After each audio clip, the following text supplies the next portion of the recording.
Hey everybody, I'm Tom Law.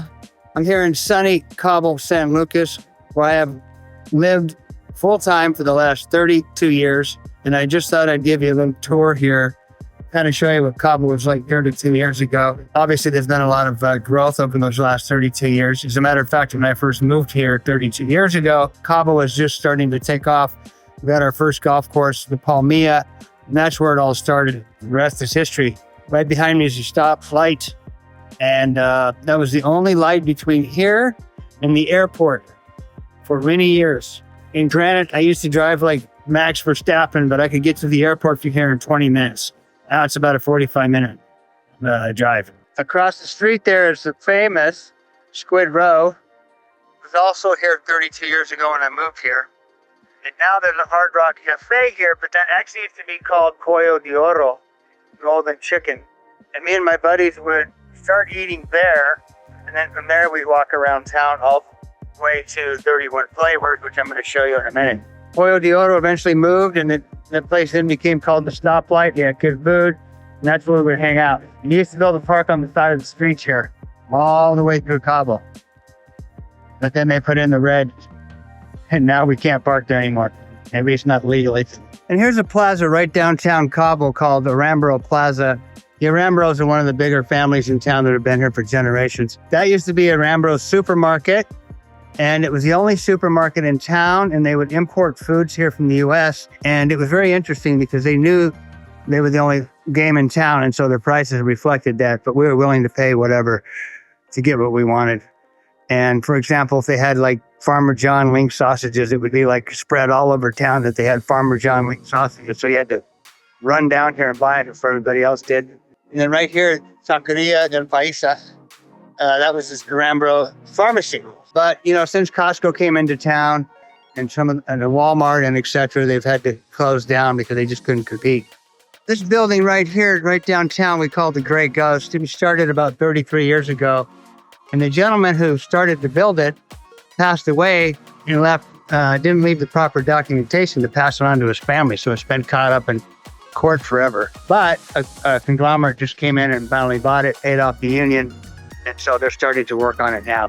Okay, passing by Minerva's Baja Taco was always on the little journey that we do when we were walking, and two of the nicest people in the world, Bob and Minerva Smith.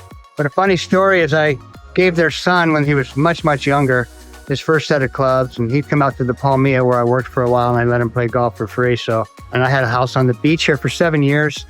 And I'd do some surf fishing, and Bob would always give me for free my lures. He used to always joke when I'd walk in there, you can always tell when Tommy's fishing again, because I would go through a lot of lures. I was catching Sierra, who have some nasty teeth, and they would bite right into a line and lose no lure. So right across the street from Minerva's is this building now, and it used to be called San Luis. It was a little quick shop and go. You know, like a 7-Eleven, Circle K, depending where you're from.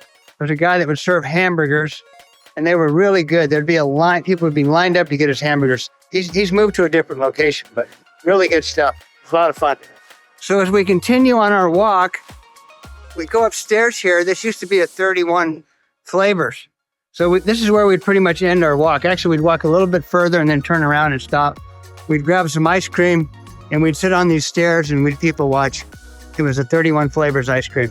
So this is the end of our walking tour, and this is the best part. That building right behind me there, we used to have a restaurant called the Rio Grill, which was owned by 10 different partners. Great food, great atmosphere, nice bar. But since nobody had phones back 32 years ago, or even 23 years ago, if you were looking for somebody and wanted to say, hey, let's go golf tomorrow, whatever, you went to the Rio Grill. Because more than likely they were there or somebody that knew them was there.